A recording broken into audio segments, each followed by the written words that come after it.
oh di Indonesia ini kok nggak ada ya terapi atau maksudnya sesuatu yang bisa mengakomodasi dia dengan baik gitu. Jadi akhirnya mamanya itu harus manggil orang dari Australia lah, dari Oh gitu. Singapura kayak gitu kan. Action. Conversation is on. Halo semua, sobat podcast, kembali kita ketemuan.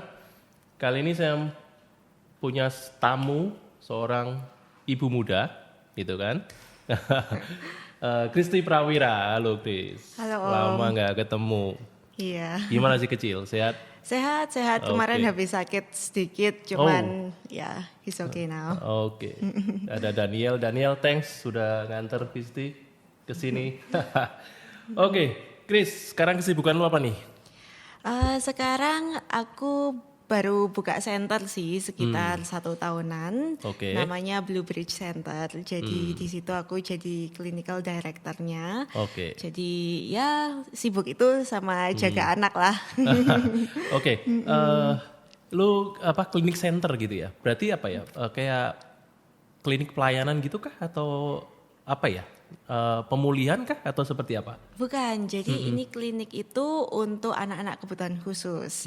Jadi kita melakukan terapi lah gitu supaya anak-anak ini bisa berkembang dengan lebih baik, lebih Oke. optimal, juga bisa nantinya hopefully bisa sekolah di sekolah normal. Oke, sedikit nih background ke belakang ya, sedikit tadi.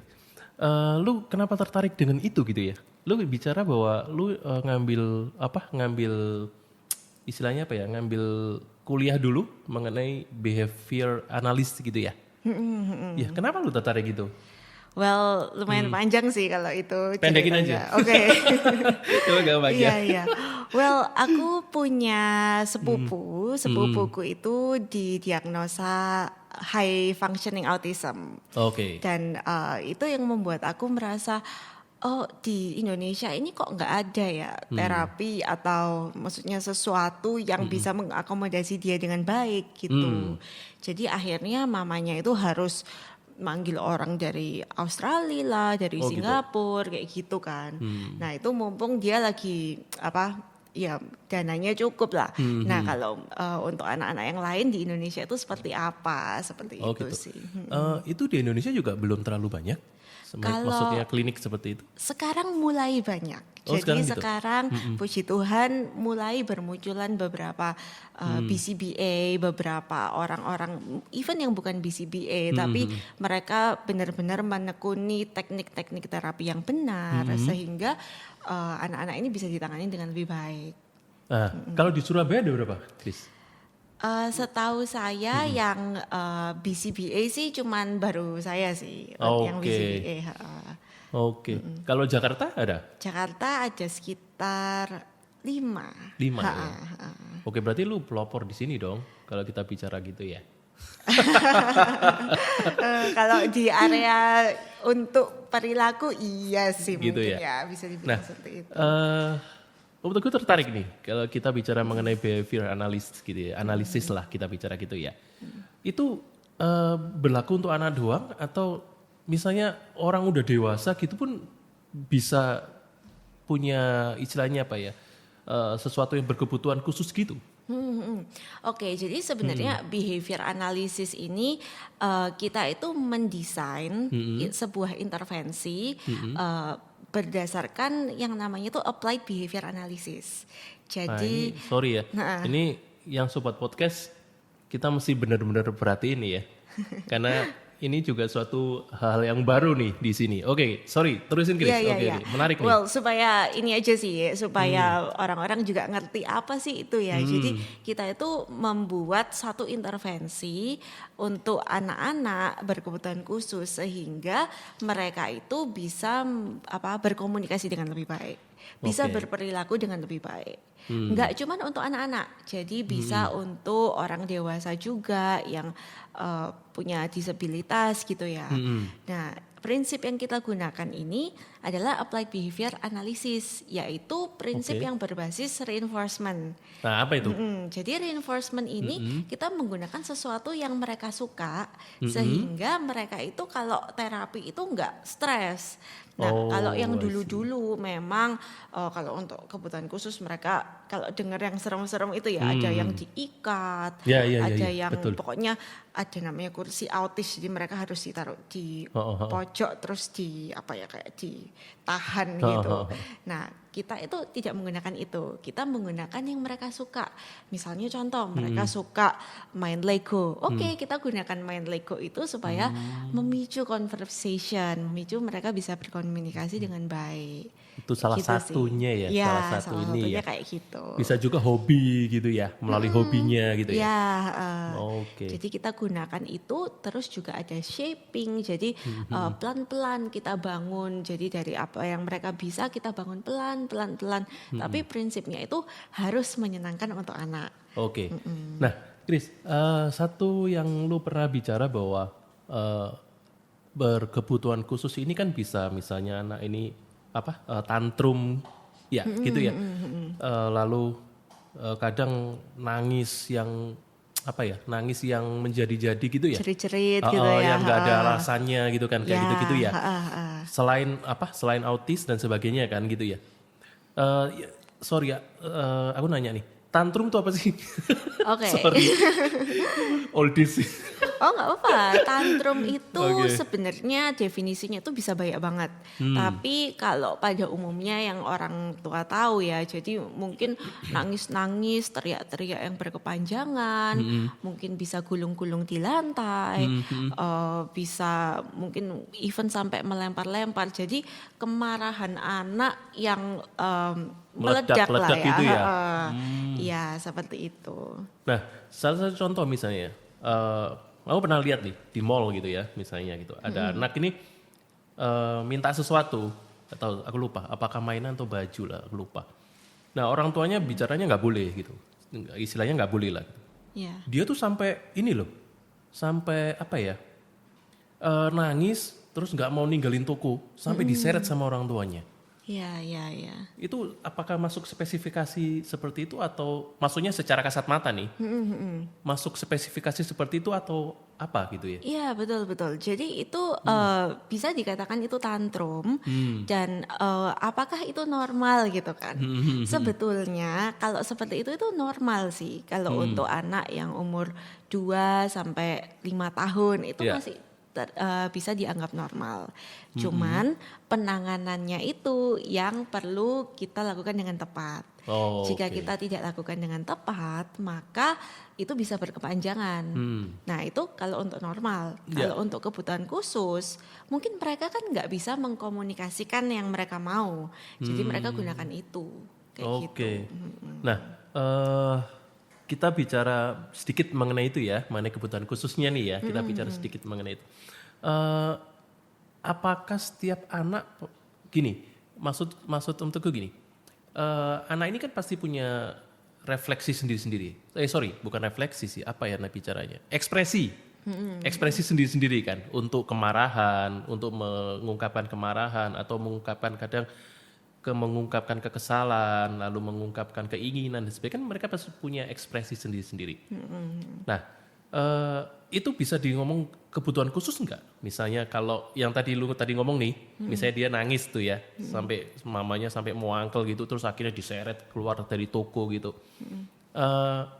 Di satu sisi kalau misalnya dia pengen sesuatu dan dia nangis gitu, dia enggak ngomong nunjuk tapi nangis gitu ya, minta gitu. Itu juga termasuk kebutuhan khusus juga. Enggak, jadi kebutuhan khusus itu berbeda dengan perilaku negatif sebetulnya.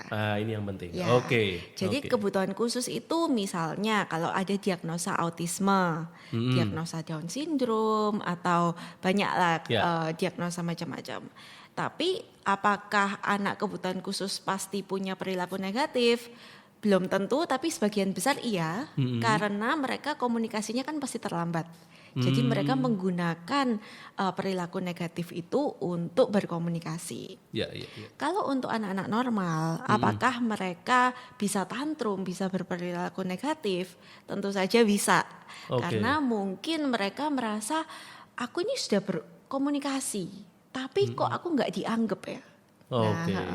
Jadi sebenarnya untuk perilaku negatif itu kalau di behavior analysis ya, kita bisa bagi jadi 4. Oke. Nah, yang pertama itu adalah supaya mendapat perhatian. Oke. Jadi kalau misalnya dia marah terus mamanya datang. Sementara kalau dia lagi baik-baik aja, mamanya sibuk kerja, sibuk main HP ya kan. Ya. Itu fungsi pertama, jadi perhatian. Menarik perhatian gitu Ya, ya. menarik perhatian. Nah, kadang-kadang bahkan perhatian negatif dari orang tua itu juga merupakan perhatian. Ya. Karena mereka nggak pernah dapat tuh perhatian yang atau jarang lah ya dapat perhatian yang positif. Jadi yang negatif aku terima aja gitu. Oke. Yang kedua ya, yang kedua itu adalah mendapatkan akses ke sesuatu barang. Jadi yang tadi Om bilang tuh, misalnya Ya, pengen mainan, pengen apa. nggak dapet. Nah itu bisa tantrum atau bisa perilakunya macam-macam, bisa menjambak kayak bisa ya segala macam. Oke. Itu untuk mendapatkan. Yang ketiga adalah untuk escape atau untuk menghindar dari suatu tugas yang susah. Jadi contoh klasik ya, kalau di sekolah itu misalnya anak disuruh kerjain tugas matematika gitu ya. Terus mereka berulah jadi jambain rambut temen depan atau ganggu-ganggu. Akhirnya dipanggil lah ke ruang kepala sekolah. Nah akhirnya anak itu jadi kan nggak usah kerja tugas itu. Jadi dia ke kepala sekolah. Nah itu kan berulang gitu ya. Nah jadi buat orang tua, buat guru, kok anak ini udah dihukum tapi tetap sama aja. Nah padahal yang kita nggak tahu adalah dia tuh sebenarnya mendapatkan tuh escape-nya. Dia mendapat, ya aku nggak usah kerja kok, mendingan aku ke ruang kepala sekolah. Oke, dan lu dulu gitu ya SD? Enggak ya Dede? Sedikit ya kayak SMP. gitu. Tapi lu baik-baik aja Den. Oke. Nah, Terus yang keempat? terakhir nih, yang terakhir adalah sensori. Nah kalau Oke. sensori ini kebanyakan kita dapatkan di kebutuhan khusus. Oke. Jadi sensori ini tujuannya untuk menstimulasi. Misalnya nih kita gerejanya tiba-tiba 3 jam gitu. Terus kita bosan, kadang-kadang kan kita suka goyang-goyangin atau main rambut kakinya ditap-tap. Ya. Itu untuk ya supaya comfort ourselves gitu ya. Nah, itu. Oke, menarik nih ya berarti ya. Dan kita selama ini kan waktu zaman kita ini susah ya ngomong, kalau zaman kelihatannya tua banget ya. Zamannya siapa gitu ya. Dulu orang tua dulu kan nggak pernah mikirin sampai situ kan. Iya kan? Mainnya kan kalau misalnya anaknya nangis gitu nggak berhenti malah dipukulin kan. Ya. Supaya berhenti kan. Ya. Nah, ingetnya kayak gitu sih. Nah, Chris, itu faktor apa yang menyebabkan mereka punya kebutuhan khusus seperti itu? Nah, kalau kayak gitu itu jadi ya itu tadi tergantung dengan fungsinya. Kalau yang Om Teguh bilang tadi kan orang dulu itu selalu mengintervensi ya atau ya mengintervensi lah berdasarkan apa yang mereka lihat. Jadi kalau anaknya nakal ya harus dimarahi. Tapi yang mereka nggak lihat itu sebenarnya akar permasalahannya itu apa? Kenapa sih bisa nakal misalnya gitu ya? Kenapa sih kok dia lakukan itu? Apakah cari perhatian? Apakah mau menghindar? Yang tadi itu kan, apakah mau sesuatu? Ya. Nah kalau kita udah bisa melihat fungsinya apa, intervensinya tuh gampang sebenarnya kayak gitu. Tapi kan kalau orang dulu kan nggak sampai ke situ, Chris. Sorry ya, dulu papa mama gitu nggak sih? Papa mama lu, istilahnya kan mereka nggak berpikir sampai sejauh itu kan. Yang mereka lihat kan, lu nakal nih. Wah udah dimarahin. Betul. Kan. Nah kalau kayak gitu dampaknya mungkin ada sih perubahan ya, tapi lama. Kalau kita langsung fokus pada fungsinya, pada akar permasalahannya itu cepat hilangnya. perilaku negatifnya itu gitu. Oke. Tadi kan kita bicara anak-anak nih ya. Kalau orang tua, orang yang lebih dewasa bisa juga ya? Bisa. Misalnya dalam pernikahan nih, contohnya ya. Maksudnya bukan diintervensi seperti apa sih, tapi prinsip ini juga bisa kita gunakan gitu. Misalnya saya sama suami ini, buka cerita sedikit lah ya. Gak apa-apa. Jadi misalnya suami saya ini lumayan males untuk sikat gigi gitu. Nah, Ini beneran ya? beneran. Oke. Nah, beberapa Oke. hal kalau misalnya yang saya lakukan, misalnya saya bilangin, ayo sikat gigi. Ya malah males. Males. Tapi yang saya lakukan adalah saya berpikir, oke, kenapa ya kok dia nggak suka sikat gigi? Mungkin dia itu udah capek, males effortnya ke kamar mandi gitu kan. Iya. Jadi yang saya lakukan, saya ambil sikat giginya, saya berikan ke dia. Untuk Ya sikat supaya gigi. mau nggak mau kan dia udah pegang tuh sikat giginya kan. Jadi ya dia anyway harus jalan ke kamar mandi kan untuk sikat gigi. Nah, pernah nggak lu kasih sikat gigi setelah itu dipegang doang? Dia nggak ke kamar mandi. Pernah. Tapi akhirnya kan dia kayak ketiduran and things like that gitu. Tapi most of the time it works. Ya. Biasanya sih gitu sih. Oke. Nah, jadi berkebutuhan khusus itu nggak harus mulai dari anak-anak terus berkembang sampai dewasa, enggak ya. Jadi di dewasa pun kadang bisa tiba-tiba dengan kondisi misalnya kayak tadi kita ngomong pernikahan gitu, dia bisa kebiasaannya dulu dia gini gitu ya. Nah itu bisa kebawa gitu ya. Well itu bukan kebutuhan khusus sih, kalau itu lebih ke perilaku ya Om ya. Oh sorry.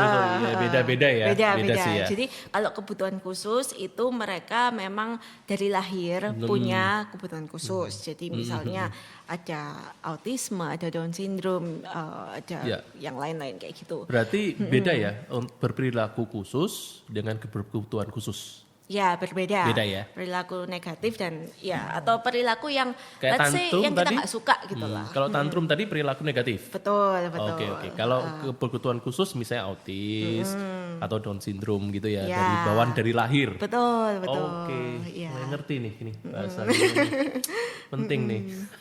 Nah, kalau gitu yang misalnya yang berperilaku negatif itu bisa permanen atau enggak, Chris? Perilaku negatif enggak. Kalau cuman perilaku negatif tanpa ada diagnosa tertentu should not be permanent. Oke. Tapi kalau misalnya sebagai orang tua kita tidak mengintervensi dengan tepat, maka itu nanti bisa kebawa sampai dewasa. Dan kalau sebenarnya kalau sudah dewasa, misalnya anak punya tantrum gitu ya, terus tantrumnya itu setiap tantrum dikasih mainan, tantrum lagi kasih mainan supaya diem kan. Nah pada saat mereka besar, mereka akan menggunakan itu untuk mendapatkan yang mereka inginkan. Dan mereka merasa tervalidasi dengan perilaku tersebut gitu. Mungkin bentuknya sedikit berbeda dari misalnya tantrum, tapi mungkin perang dingin gitu sama suami atau istri, bisa kayak gitu. Jadi istilahnya perilaku negatif dari anak-anak, kalau dia tidak istilahnya apa ya? Di tanda kutip dididik lah, dididik atau disembuhkan akarnya, ini akan kebawa sampai dengan dewasa nanti ya. Dan itu yang bisa mengganggu nanti misalnya komunikasi sosial dengan orang lain gitu ya. Well jujur aja saya juga ini sih kayak kalau saya merefleksi gitu ya, saya ini juga orangnya tuh cenderung meledak-ledak kalau misalnya ekspresif gitu. Jadi kalau misalnya saya ada sesuatu yang nggak sesuai dengan apa yang saya mau, saya tuh cenderung kayak nggak bisa, aku harus kontrol semuanya ini. Dan itu berdampak negatif ke keluarga. Jadi kayak mungkin aku bisa marah-marah lama gitu ya. Nah itu juga mungkin terbawa dari kecil juga gitu sih. Jadi aku jadi lebih tahu nih perbedaannya seperti itu ya. Nah, kalau misalnya kebutuhan khusus selain autis, lalu Down syndrome, ada lagi nggak? Banyak sekali kalau kebutuhan banyak khusus ya? ya. Heeh. Jadi kita itu kalau di psikologi ada namanya DSM-5. Jadi itu ada satu list panjang gitu, ada disorder itu macam-macam. Oh gitu. Ada sensory processing disorder, itu sih ya ada autis, ada Down syndrome, ada global developmental delay. Terus belum lagi ada yang masalah-masalah psikologis misalnya kayak skizofrenia lah. Oh iya iya. Jadi kalau untuk dibilang apa ya disorders itu super banyak. Bisa juga ID ya, intellectual Ya. disability, seperti itu sih. Nah, kalau misalnya anak telat bicara, Nah, telat bicara ini berbeda dengan ini disorders tersebut. Kalau hanya telat bicara itu harus didiagnosa oleh psikolog atau dokter anak ya. oke. Tapi kalau cuman telat bicara aja di terapi mungkin setahun 2 tahun should be okay, nggak akan ada Oh gitu masalah. ya. Jadi beda ya, beda ya. Beda, Kalau beda. itu bukan kebutuhan khusus ya. Jadi ada keterlambatan aja, tapi dia bisa mengejar. Oke. Kalau disability atau kayak autism itu is a developmental disorder. Jadi karena itu adalah developmental, maka itu lifelong. Jadi Lebih lama, seumur tapi- hidup sebenarnya. Iya, tapi nggak bisa, istilahnya nggak bisa sembuh ya. Enggak atau ya, gimana ya? karena itu bukan sebuah penyakit, maka Oh, kita nggak oke, bisa oke. bilang Sembuh sembuh, atau enggak ya, berarti. Tapi kita bisa bilang bahwa itu akan membaik. Jadi kalau autis itu, karena saya ini spesialisasinya untuk anak-anak autis ya. Jadi kalau autis ini kan sebenarnya ada 3 ciri-cirinya. Jadi ada social kayak disability gitu ya. Susah bersosialisasi Susah gitu. bersosialisasi, susah komunikasi, dan ada rigid behavior. Jadi mungkin kayak kalau ini diputar-putar Oh, terus gitu iya, ya. iya. Jadi perilaku yang berulang-ulang. Oke. Nah, nantinya mereka ini akan bisa simptom-simptom ini tuh akan berkurang sampai hopefully nggak kelihatan. Oh, Tapi oke. apakah mereka tetap autis? Yes, mereka tetap autis gitu. Nah, ini menarik ya. Satu lagi nih. Om Teguh malah seneng deh, lebih tertarik nih. Nah, biasanya anak autis itu kan punya IQ di atas rata-rata. Bener gak sih? Gitu? Benar dan nggak benar. Jadi Ini kalau gimana? untuk anak autis itu range IQ-nya bisa tinggi sekali. Jadi memang ada beberapa anak itu yang IQ-nya bisa super tinggi. Jadi sosialisasinya nggak terlalu bagus, tapi main pianonya luar biasa hebat gitu ya. ya. Tapi juga ada anak-anak autis yang IQ-nya di bawah rata-rata. Nah, kalau kayak gitu kita mengkategorikan ke yang severe ya. Jadi susah sekali untuk berpartisipasi di komunitas, bahkan mungkin nonverbal Ya, ya, seperti itu. Tapi yang autis yang high functioning seperti yang IQ-nya tinggi-tinggi tadi itu, wah itu kita harus optimalkan apa yang mereka punya sehingga mereka bisa flourish Iya, gitu. iya. Supaya bisa lebih berkembang juga gitu ya. Kemampuannya dia kita asah terus gitu ya. Oh, oke. Oh, berarti nggak selalu ya. Karena kan kalau di film-film tuh yang kapan ini ada film apa ya yang main Ben Affleck itu, dia seorang akuntan. Itu dia autis. Oke. Tapi pointer banget gitu loh. Dia akuntan tapi lebih ke investigator. Khusus untuk financial statement. Jadi pinter banget dia. Belum nonton itu. Menarik gitu, tapi dia autis. Dia. Nah, tapi kan rata-rata film-film yang menyangkut orang-orang autis ini kan selalu yang hebat-hebat gitu. Benar, iya. Yang tinggi-tinggi kan IQ-nya yang di atas rata-rata gitu kan. Iya, iya. Ternyata nggak juga sih ya. Di realitanya nggak juga ya. Enggak, banyak sekali yang susah banget meskipun dari terapi bertahun-tahun Iya. gitu ya. Ya perkembangannya segitu-segitu aja gitu. Oke. Nah, Chris, tadi lu bicara tadi kan bentuk pelayanan yang lu berikan gitu kan, secara di tempat lu ini kan berdasarkan ya istilahnya friendly bagi si penderita ini ya, atau friendly untuk yang berperilaku negatif nih, misalnya dia bisa senang mainan Lego, dia ajak main Lego gitu kan dan sebagainya kan, atau hobinya apa gitu. Ada yang bentuk lain nggak? Seperti misalnya nih kalau orang tua, jadi gini, biasanya kalau datang ke klinik itu kan memang fasilitas lengkap di sana. Tapi kan dalam tanda kutip bukan pengobatan, apa ya?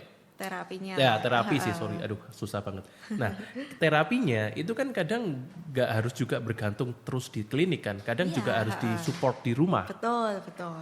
Nah ini gimana kalau yang rumah, kalau misalnya dia nggak punya fasilitas lengkap seperti itu? Kita itu terapi sebenarnya basisnya itu play. Jadi kita nggak ada alat-alat khusus atau apa. Kita di klinik itu kita cuma punya mainan yang super banyak gitu. Jadi yang kita lakukan adalah kita banyak sekali berpartner dengan orang tua untuk parent training. Jadi kita tunjukin tuh ke parent, gini loh cara mainnya. Soalnya gini, main dengan anak itu ternyata nggak gampang loh. Apalagi dengan anak yang kebutuhan khusus. Kayak Bentar, misalnya, satu lagi. iya. Apa tuh? Oh nggak apa-apa. Apa tuh? Oh, kopi. Oh, thank you. Thank you. Oke, thank you banyak. Thank you. Oke, Wah, nggak apa-apa. jadi fancy. Iya, white homemade drink chill, never hit it. Oke. Sambil kita nikmatin ini ya. Sebentar, yang tadi aku ulang deh. Jadi yang di tempat lu sifatnya mainan gitu kan? Have fun sambil lu juga istilahnya ada unsur parentingnya di sana. Ya, jadi kita tuh mengajarkan orang tua cara main gitu ya tadi ya. Jadi main dengan anak itu kadang-kadang kan kita bingung nih, anaknya mau ini ya udah kita ikutin aja gitu kan. Nah, tapi kita itu mengajarkan ke orang tua gimana sih ketika anak bermain, orang tua itu bisa mengajarkan komunikasi. Jadi nggak cuman anaknya main kita ikutin temenin doang, tapi gimana supaya bisa timbal balik komunikasi yang baik sehingga anak itu dengan nggak sadar kayak merasa oh iya ya komunikasi itu seru loh, ngobrol sama orang tua itu enak. Nah dengan itu communication skillnya akan meningkat. Nah lu tadi kan bicara bahwa main dengan anak itu nggak gampang gitu kan ya, susah gitu. Susahnya gimana ya? Kalau untuk gue main sama anak enggak ya. Gampang ya Om ya. Tapi nggak tahu dari ukuranku ya. Iya. Tapi gimana kok bisa susah? Apalagi ya dengan untuk anak-anak yang kebutuhan khusus ya. Kan karena mereka itu cenderung misalnya mau main dengan ini, ya udah dibalik, ginilah, balik gitu terus. Misalnya kita deketin, dianya minggir. Main dengan ini lagi. Itu gitu kan. walaupun sama orang tua? Iya, Oke. misalnya kebutuhan khusus Yeah. gitu kan. Jadi gimana sih caranya kita mengajarkan orang tua supaya mainan ngajarin ke anak tuh. Bukan cuman ini loh mainan yang menyenangkan. Ada ini juga menyenangkan, bisa di shake misalnya, bisa dibuka tutup, bisa dibalik kayak gitu kan. Jadi memang untuk orang tua yang punya anak kebutuhan khusus itu diberikan diberikan sama Tuhan itu kemampuan lebih lah untuk punya anak-anak kebutuhan khusus lebih itu. Lebih sabar gitu ya, lebih memahami gitu ya. Memang extra work sih, tapi it's super rewarding ya. Jadi kalau punya anak kebutuhan khusus, apalagi saya bekerja dengan anak kebutuhan khusus tuh ketemu banyak parents kan. Dan parents ini tuh luar biasa. Mereka tuh terus mau belajar demi anaknya kayak gitu sih. Ada nggak Chris kalau istilahnya gini? Ada orang tua nih punya anak, kita ngomongin kebutuhan khusus dulu ya, misalnya gitu. Dia punya anak berkebutuhan khusus, ya udah akhirnya diserahin aja ke tempat lu gitu. Maksudnya pasrah aja ke tempat lu gitu. Karena orang tua udah males gitu kadang. Sorry ya, kadang kan ada orang tua kayak gitu kan, benar, gitu kan. Benar. Karena mereka nggak istilahnya apa ya, nggak diingin ya, bukan nggak diinginin ya, tapi nggak sesuai dengan harapan mereka lah, mereka punya anak gitu misalnya gitu kan. Ada yang kayak gitu? Ada, nggak sedikit yang kayak gitu. Justru malah yang benar-benar invested di anaknya sampai mereka melakukan research sendiri, sampai mereka bikin kayak mainan-mainan terapi itu malah sedikit sekali sih. Dan kalau yang untuk orang tua yang mungkin anaknya banyak, misalnya anaknya 3 atau 5 gitu, terus salah satu anaknya kebutuhan khusus itu ya mereka sometimes lebih cuek lah ya. Nah kalau seperti itu di tempat lu gimana? caranya. Dalam artian, apakah lu juga menanamkan nilai-nilai bahwa bicara sama orang tua misalnya, Bapak Ibu ini juga anugerah Tuhan loh, nggak boleh kalian istilahnya apa ya, abaikan gitu kan. Iya. Well, kita sih yang kita lakukan adalah kita selalu update ke parents. Jadi kita berikan PR. Tujuannya apa? Supaya parents ini nggak cuman mengikutin alur terapi gitu-gitu aja, tapi kita berikan note pulang, kita berikan PR supaya mereka kerjakan di rumah. Kita juga sering jadi terapis sama orang tua itu boleh chat gitu, jadi untuk update. Jadi kita layanannya nggak cuman sekali datang, minggu depan datang lagi, enggak, tapi kita mau ini tuh menjadi relationship yang long term sehingga kita tuh saling tahu, anaknya improve enggak. Dan kita juga mau encourage orang tua kan. Jadi setiap kali orang tua ngajarin anak, kita berikan mereka praise kayak, wah Bu, yang Ibu lakukan tuh udah bagus banget loh. Ya, dengan begitu orang tua tuh lebih semangat. Nah, gitu. ada yang berubah nggak? Misalnya dari yang dulunya nggak ignore anak mereka, sekarang mereka jadi lebih menghargai gitu kan? Ada yang berubah? Sih, ada. Gitu ya? Ada yang berubah, ada juga yang nggak berubah. Iyalah, pastilah ya. Pasti ada positif negatif gitu ya. Nah, kalau sekarang yang berperilaku negatif, Chris, misalnya gitu, berarti kan otomatis pendekatannya kan beda kan ya? Iya kan, pasti beda kan. Gitu kan.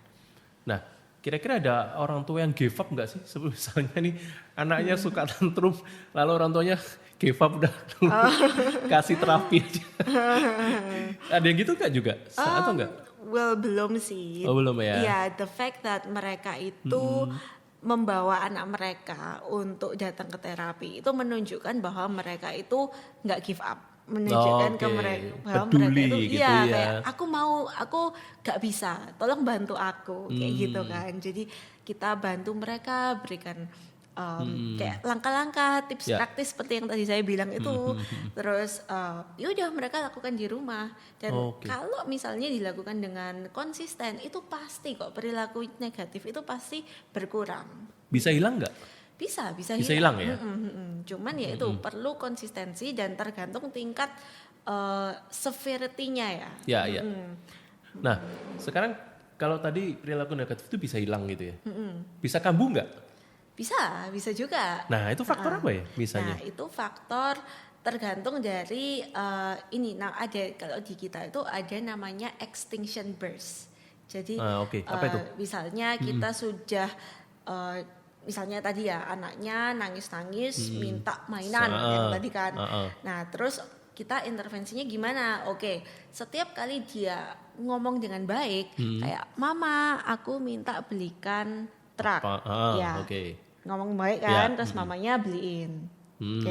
Tapi kalau misalnya dia datang ke toko, mau ini, teriak-teriak, itu nggak akan dibelikan. Itu namanya extinction.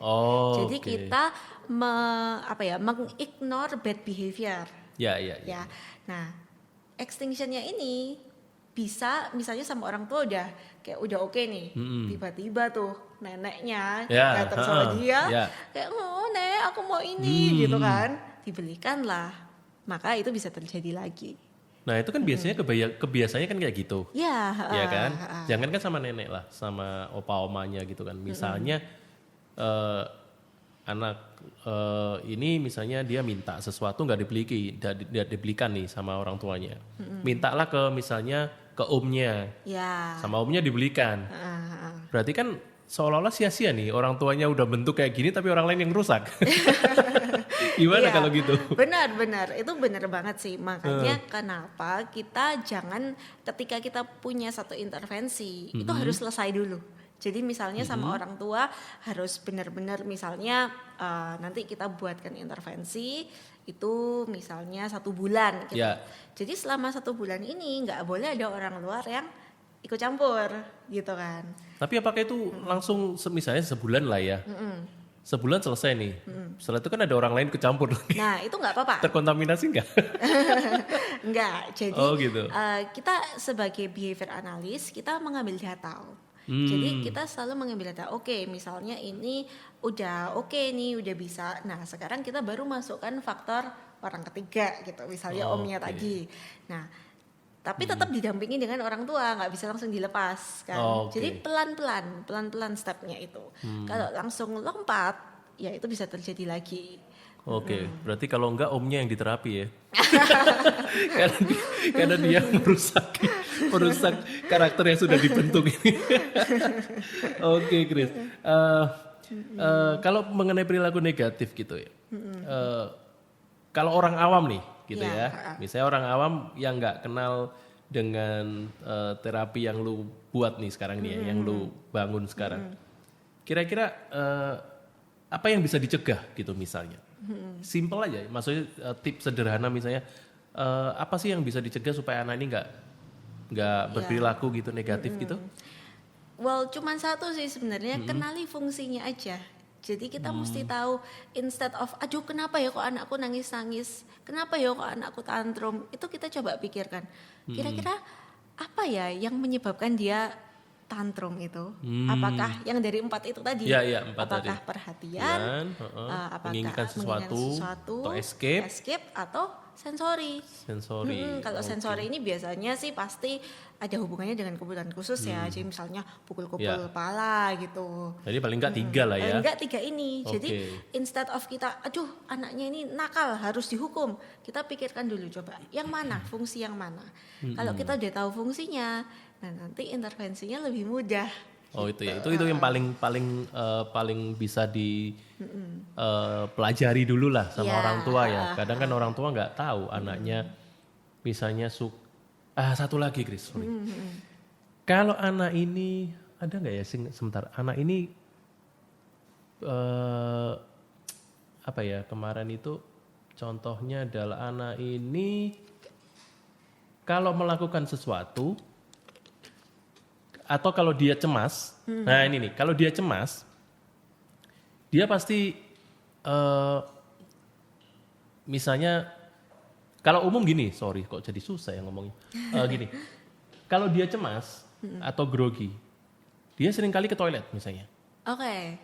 ya, seringkali ke toilet gitu Ya. kan. Memang kalau secara wajar kalau cemas ke toilet mungkin ya di awal gitu kan, tapi ini terus dia. Oke. Setiap 10 menit lah misalnya kayak gitu-gitu. Ya. Nah itu termasuk perilaku negatif atau gimana? Iya, selama jadi yang bisa menentukan itu negatif atau enggak, itu kita langsung mikir gini aja, apakah itu bisa diterima di lingkungan atau tidak gitu. Oke.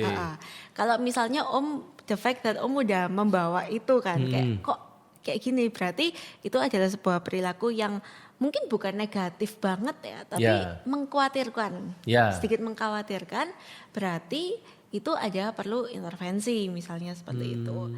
Nah, apakah kita bisa mengintervensi langsung? Jawabannya nggak bisa. Lebih baik coba ditanyakan ke behavior analis. Jadi misalnya boleh ke saya atau ke beberapa teman. Karena sekarang kan apalagi ini ya kita semua online ya. Jadi bisa banget untuk kontak teman-teman behavior analis yang lain gitu. Dan kita biasanya sih bekerja sama untuk menangani kasus-kasus. Nah, sekarang ada berapa klien sih di tempat lu? Sekarang sekitar, aku nggak inget sih, mungkin 10 lebih ya. Karena kita intensif sih one on one. Jadi daripada banyak tapi kita nggak intensif ya? Ya, jadi kita hanya 1 terapis sama 1 anak. Karena kita juga menjaga ya, apalagi masa pandemi gini. Jadi dulu sih kita ada social skill group. Jadi beberapa anak dan terapis kita lakukan social skill untuk supaya mereka bisa bergaul dengan baik, bersosialisasi gitu ya. Tapi sekarang kita nggak ada, jadi hanya one on one aja khusus. Oke. Menarik nih. Ada yang perlu banyak digali sebetulnya. Nah, Chris, saran sederhana nih bagi orang tua. Ya, terutama bagi mereka yang memiliki anak nih ya, yang satu dulu deh, yang berperilaku negatif nih. Lo punya saran apa nih kira-kira? Iya. Yang pertama, yang paling penting adalah kalau anak berperilaku negatif, jangan stres, jangan langsung panik. Oke. Jadi orang tuanya harus sabar, tenang dulu. Ya. Jadi melihat itu kepala dingin dulu. Kalau langsung tersulut, mendingan orang tua minggir dulu, ya kan? Oh, gitu. Oke. Itu yang pertama. Heeh. Yang kedua, coba dianalisa sendiri gitu kan tadi. Kurang lebih kenapa sih kok dia tiba-tiba kayak gini? Apa ya yang terjadi? Apa tadi dia sakit? Kalau anak saya sih cenderung lebih rewel tuh kemarin sakit gitu kan. Karena sakit gitu ya. Atau kurang tidur misalnya, itu bisa aja. Nah, Oke. ketika kita ngerti, oh iya ya, masuk akal kok kurang tidur, jadi dia lebih rewel Ya. gitu. Jadi kita lebih bisa understanding kan. Oke. Nah, yang ketiga adalah acknowledge bahwa mereka itu human juga. Dan mereka ini juga sebenarnya anak itu pola pikirnya itu sudah kompleks. Udah kurang lebih sama dengan kita, cuman mereka menyampaikannya ini masih belum maksimal. Ya. Jadi mereka berperilaku negatif kan. Oke. Jadi dengan gitu kita ini bisa kayak oke, di acknowledge kamu sedang marah ya. Oke, mama tunggu ya, papa tunggu ya. Ketika mereka tenang, baru diajak omong. Tadi marah, tapi tidak mukul ya. Lain kali nggak mukul kayak gitu. Oke. Itu dari usia 2 sampai Itu 2 sampai 5 tahun. 2 sampai 5 bisa ya. Gitu kan. Iya. 2 sampai 5 tahun bisa digituin ya. Iya. Tapi di atas itu Di atas itu, sebenarnya prinsipnya sama sih. Jadi kitanya harus tenang. Oke. Terus kemudian kita acknowledge bahwa mereka itu marah, acknowledge Oke. bahwa mereka itu Ya. seperti itu. Tapi kita menghiraukan bad behavior, bukan menghiraukan anaknya ya. ya. Jadi kita ya udah, oke, kamu mau tantrum, silakan tantrum, mama tunggu. Udah tunggu misalnya 10 menit, dia udah tenang, kita datangi. Baru, Ada oke. rekonsiliasi Ya. ya. Oke, jadi dua hal itu ya. Nah, kalau untuk anak yang berkebutuhan khusus, lu punya saran seperti apa kira-kira?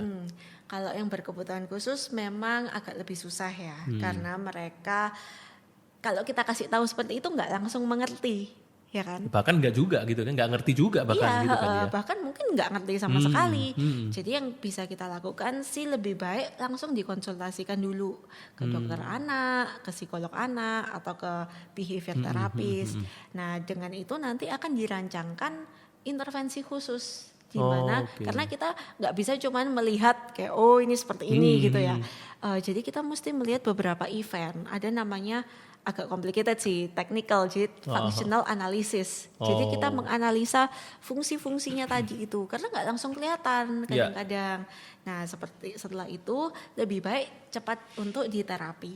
Oke. Semakin dini diterapi, prognosisnya akan semakin baik. Oke. Kalau udah 8 tahun, 9 tahun Udah baru agak telat gitu ya. udah agak telat. Jadi Iya. nanti perilakunya itu lebih susah, ngajarin komunikasi juga lebih susah kayak gitu. Nah, sekarang kita coba kaitkan dengan masa pandemi ini nih, Grace. Ya, ini kan banyak anak-anak sekarang di rumah, Ya. ya toh. Di rumah mereka juga nggak bermain, sosialisasi mereka sangat kurang, Iya. kecuali by online lah semacam itu ataupun semacam gadget. Mereka lebih banyak bermain dengan gadget gitu kan. Nah, terus sekolah juga online. Itu bisa menjadi faktor pemicu perilaku negatif anak nggak? Bisa banget. Bisa banget ya. Contohnya apa? Kalau misalnya anak ini bermain gadget misalnya. Contohnya seperti apa perilaku negatifnya tuh? Sebetulnya itu gadget itu kan punya apa ya? Efek bisa membuat anak kecanduan gitu. Ya, itu pasti addicted kan? ya. Addicted, Nah, ketika itu diambil untuk berkomunikasi, maka mereka kecenderungannya kan misalnya kita udah addicted dengan kopi aja misalnya. Saya sih jujur aja addicted dengan kopi ya. Oke. Kalau sehari nggak minum bisa pusing kan. Oh iya, ada yang Nah, kayak gitu, betul. Kayak gitu. Nah, sama dengan anak misalnya setiap hari nonton YouTube atau nonton YouTube mungkin 3 jam gitu. Kalau itu diambil mereka bingung gimana Mau caranya ngapain atau apa gitu ya? mau komunikasi ke siapa karena itu comfort zone-nya dia kayak gitu sih. Itu kalau gadget misalnya gitu. So it's sangat-sangat penting apalagi di masa pandemi ini untuk orang tua itu membuat schedule di mana gadget tuh boleh, nonton TV itu boleh, tapi ada waktunya. Oke. Jadi ada waktu untuk bersosialisasi dengan keluarga, ada waktu Zoom dengan sekolah, dengan teman-teman, ada waktu bermain gadget. Dan ketika bermain gadget, untuk kalau anak kecil itu ada ukurannya Om. Jadi 1 sampai 18 bulan tuh sebenarnya nggak boleh sama sekali. Oke, 18 1 sampai 18 bulan ya. Oke. Itu 0 menurut WHO ya, Ya, nggak boleh sama sekali. Kalau sudah 18 bulan sampai ya 2-3 tahun itu boleh 1 jam sebenarnya. Tapi 1 jam. harus didampingi. Oke. Jadi misalnya anak saya tuh lagi kecanduan nonton Balonku Ada 5 gitu. YouTube Untung ya balonku ada 5 loh. Nggak kecanduan nonton yang jauh-jauh. Oke. Terus? Ya itu. Nah, tapi yang harus kita lakukan adalah didampingi. Jadi ketika dia nonton itu, kita misalnya sambil, oh itu balonnya warna kuning, warna hijau gitu. Jadi dia sambil belajar, ada interaksi dengan saya. Nah kalau misalnya anaknya dibiarkan nonton terus kitanya juga lupa kitanya Instagraman, Ya. nggak kerasa loh 1 jam kita Instagraman, anak kita nonton tanpa pengawasan. Nah itu bahaya. Berarti itu 1 jam ya, 18 sampai 18 sampai 5 3 tahun. tahun. 3 tahun ya? Itu 1 jam. Ya. Nah, 3 sampai 5 tahun boleh 2 jam, naik sedikit. Tapi tetap harus Ada didampingi. pengawasan. Tapi seringkali kan susah sekarang orang tua. Betul sih. Lu pernah lihat gak sih kalau misalnya di mall gitulah? Iya. Ya kan? Misalnya ini meja makan gitu kan. Orang tuanya si papanya pegang, mamanya pegang, anaknya pegang. Iya. Plus susternya pegang. Udah Benar. klop. Iya. Gak ada yang ini, gak ada komunikasi. kan. Iya, heeh. Kadang anaknya nggak mau makan, udah langsung tap atau Ya. iPad taruh, dread sudah. Pokoknya anaknya makan Iya, gitu. heeh. Itu sesuatu yang Iya, itu salah sebenarnya juga kurang sih. baik sih ya. Memang saya sangat mengerti. Apalagi dulu sih kayak ngomong enak ya. Sekarang punya anak, saya mengerti sekali kenapa kok seperti itu. Karena capek komunikasi Ya. dengan adanya teknologi ini. Komunikasi itu lebih susah loh daripada main HP. Main HP itu lebih gampang buat kita kan. Oke. Nah, makanya sangat perlu extra effort dari orang tua untuk oke, sekarang gadget free time kita tutup semuanya. It's time for us untuk have family time. ya itu yang penting sebetulnya Iya. faktor komunikasi secara intim gitu ya dengan anak gitu ya. Iya. Itu yang perlu dibangun sebetulnya. ya. Betul. Itu yang bisa mencegah perilaku negatif itu at least nggak muncul gitu kan. Iya. Karena nggak ada pemicunya gitu. Tapi kalau kaitannya dengan belajar gimana misalnya? Sama sih dengan Sama ya? belajar ya. Bagaimana meningkatkan motivasi belajar dengan Zoom gitu. Nah, kita bisa lakukan token ekonomi namanya. Jadi misalnya, oke, kalau misalnya kamu nanti, kita bilang di awal ya, Ya. kamu nanti ini ya, coba nanti jawab pertanyaan 3 kali jawab pertanyaan nanti dapat 1 bintang gitu. Oh, Jadi oke. kita memberikan motivasi. Jangan lupa anaknya dipuji. Wah hari ini sekolahnya bagus loh, hebat loh. Mama tadi dengar kamu tanya, mama dengar kamu komentar gitu kan. Ya jadi membangun komunikasi dan membangun motivasi ya. Betul. Supaya anak ini bisa terpacu lagi gitu ya, Iya, menjadi lebih baik ya. Oke, sangat menarik nih pembicaraan kita nih ya. Memang sebetulnya kalau untuk gue lihat sih kondisi saat ini sangat rentan gitu bagi seorang anak sih. Iya. Saya pikir, tak pikir gitu ya. Karena kalau dulu anak-anak dulu kan nggak problem seperti ini kan nggak tahu ya. Maksudnya kan nggak Jarang nampak. ya. Iya kan nggak nampak kan. Betul. Tapi sekarang ini kan semakin mencuat gitu, semakin nampak gitu. Iya. Apa karena dulu orang tua itu punya pola pendidikan sering ketemu dengan anak, terus anaknya istilahnya apa ya, orang tua tahu lah istilahnya gitu. Tapi kalau sekarang karena faktor kompetisi tinggi, ekonomi tinggi, jadi mereka melepas anak, mereka kerja gitu. Atau mungkin karena itu kali ya. Cuman ya itu kembali ke orang tua yang lu tadi bilang sih ya, pastinya ya. Dan gadget kan dulu nggak secanggih sekarang kan. Ya, Iya. dulu cuma SMS dan calling doang. Benar. Jadi kayak ya udah lebih komunikasi kayak ngobrol gini tuh lebih Iya. seru daripada Iya. gini gitu kan. Nah sekarang semuanya berwarna, semuanya Warna ada video, emojinya dan sebagainya. Instagram, TikTok dan sebagainya Iya, gitu iya. kan. Oke. Nah, ini satu lagi ya Grace ya, pertanyaan nih. Oke, untuk anak kebutuhan khusus ya, misalnya, Down syndrome misalnya, kita bicara ini anak Down syndrome. Kira-kira itu bakal bisa berkomunikasi nggak anak itu ya misalnya? Kalau anak autis kan bisa sosialisasinya bisa kurang gitu, ya kan? Dia bisa salah satunya kan itu dia bisa Ya, menekuni salah sesuatu satu karakteristiknya ya. bisa menekuni sesuatu yang IQ-nya oke, malah jadi lebih hebat di situ ya. Tapi kalau anak Down syndrome ini kan kadang susah ya kita ajak komunikasi. Bahkan mereka nggak ngerti nih apa yang kita maksud gitu. Kalau anak Down syndrome itu cenderung lebih happy ya. Mereka gitu? sebenarnya mereka itu suka berinteraksi sosial sebenarnya. Oh gitu. Cuman memang interaksi sosialnya agak susah. Jadi mereka tuh suka, mereka senang dengan oke. orang. Cuman caranya itu yang belum tepat. Belum bisa, bukan belum tepat sih, belum bisa diterima secara sosial kayak gitu. Oke. Nah itu memang perlu sekali terapi. Jadi Oke. kita mengajarkan ke mereka prinsip-prinsip. Kalau misalnya berdiri terlalu dekat itu nggak baik loh, orang lain itu merasanya seperti ini kayak gitu. Jadi hal-hal apa ya yang namanya social cues itu yang banyak sekali anak-anak dengan kebutuhan khusus itu nggak ngerti. Jadi kita perlu mengajarkan ke mereka.